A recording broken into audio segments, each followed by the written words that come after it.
wanted to give you a little bit of a background here. My wife is coming in for an interview, and it's pretty much. Well, first, go ahead and introduce yourself. Sure. My name Please. is Paul Gonzales. I'm the Vice President of Talent Acquisition here at Phoenix Children's Hospital.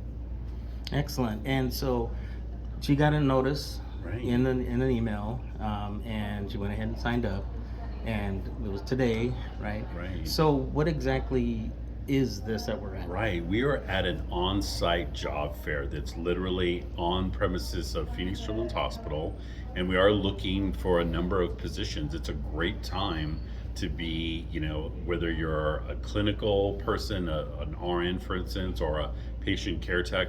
There are a lot of great opportunities in this current job market for those types of roles. Oh, excellent. So basically, what's the process? So these are students who are.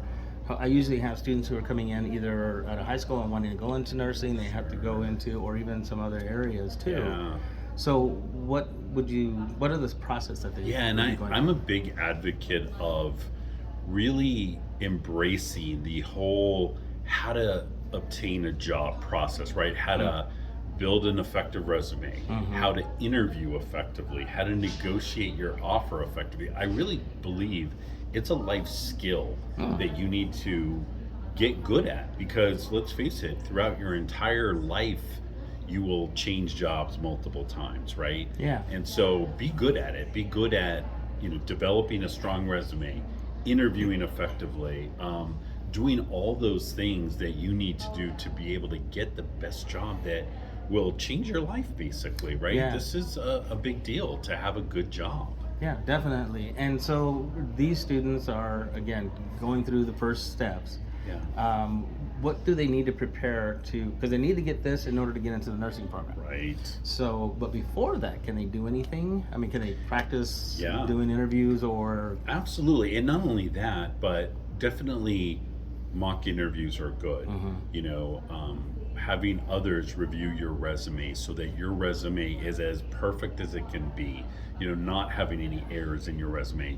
We get a lot of, looking at it from a recruiter standpoint, we get resumes that just don't look good, where there's a whole bunch of errors, misspellings, and you do not want to present a resume that, does not look almost perfect, right? It has to be good, because that's a representation of you. Yeah. And so, yes, make sure you review it multiple times and then have somebody else review it, because you want to make sure that it's as bomb proof as possible.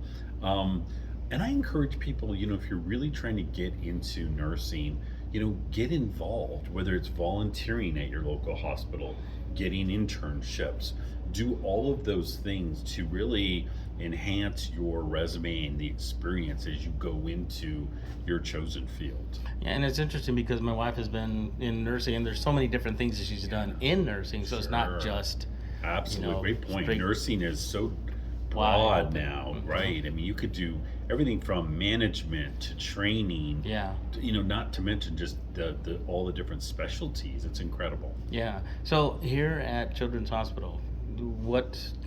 Tell me about it. Sure. We're literally the only sole pediatric institution in the state of Arizona. Really? So, yep, there's no other fully designated pediatric. We don't take adults. It's really pediatric, which, children. And that's special, right? Because only about 20, it's actually less than 20%. I think it's closer to 15% of all nurses are pediatric nurses. Really? Yeah.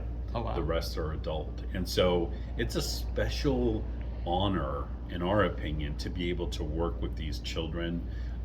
It's obviously very different from adult care for all the various reasons, right? Adult bodies are different from a pediatric child, right? And so it's a special calling, and I think you have to have just compassion, but you also have to, we do see a lot of nurses, saying I want to work with kids, but it's also challenging because sometimes you see children suffering, right? Yeah. And it takes a special person to be able to say, hey, I'm going to look at the bigger picture, and I know that there's a lot of things that I'm going to see, and potentially even the death of a child, which is hard for people. Yeah. But you have to be able to say, I'm in it for those that we will help, right?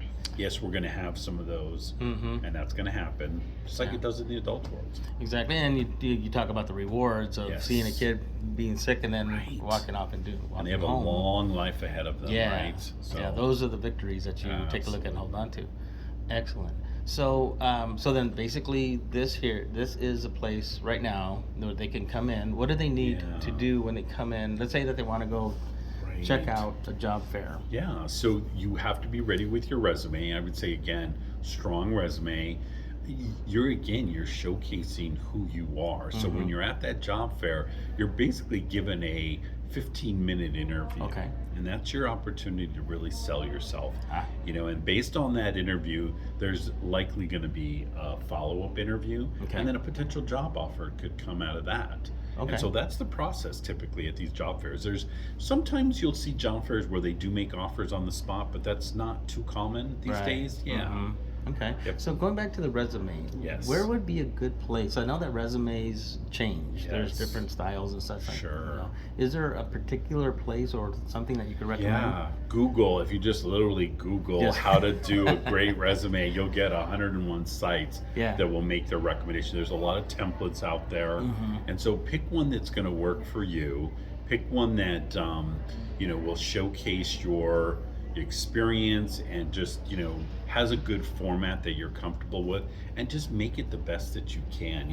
Read up on all the recommendations using power words, using not just making it simple, but putting all the trainings, all the software that all the certifications you might have, really again showcasing all your experience and knowledge. So even if they've done some work with kids as volunteer, stuff like that, those are the type of things, because you want to make it stand out more than the other person. Like, this is unique. That's right.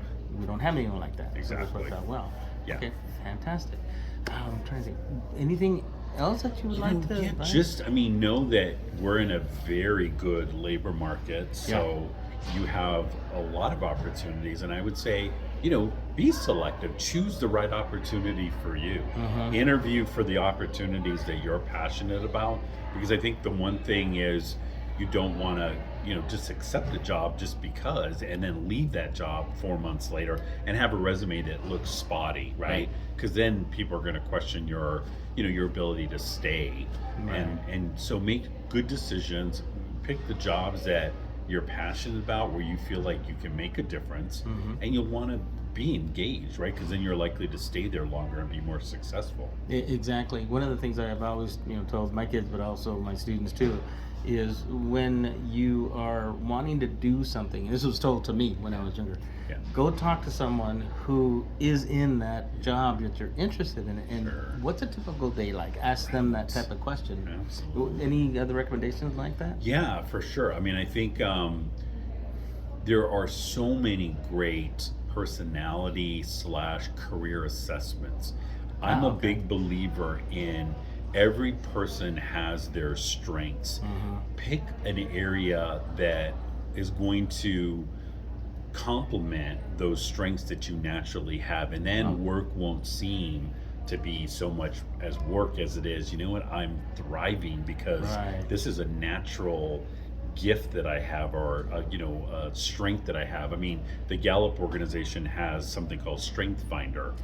And it's an actual assessment which gives you your top 5 strengths, and then it correlates that to potential careers as well. But there's a ton of them out there that, again, I truly believe each one of us as human beings, we have our own strengths, and we should use those strengths in the jobs that we do, because then we're going to be successful in them, right? We're going to feel satisfaction as well. We're going to be more engaged, and we're working with something that we're naturally good at. Right. So basically, this is the way that I've always been too, because I'm always curious. Becoming a teacher, I'm always a teacher of life and a student of life, so this fits perfect with me. And so if somebody can really go back and look at themselves, is what you're saying, right? Totally. And I say, what do I really like? What don't I like? And try to find. It's not going to be perfect. It's not going to be exact. But at least it'll give you a direction that you can go, and you can use those interests and 100%. passion that ties into it. So. Yeah, that's exactly right. Excellent. So if any of my students, I'd like to, if I could get your information, Yeah, and then also put it there. And absolutely. if they have any questions, maybe follow Sure. up with you. They can, Sure. that would be greatly appreciated. Awesome. And I so, look forward so to it. again, tell me your name. Sure. and- Paul Gonzales with Phoenix Children's Hospital. Okay, fantastic. Well, thank you for your time. Thank you. I appreciate it. And Thanks for I'll being send you here. also the link too. Okay, once I perfect. have this up. Sounds good. Thank you, sir. All right, I appreciate it. Anytime.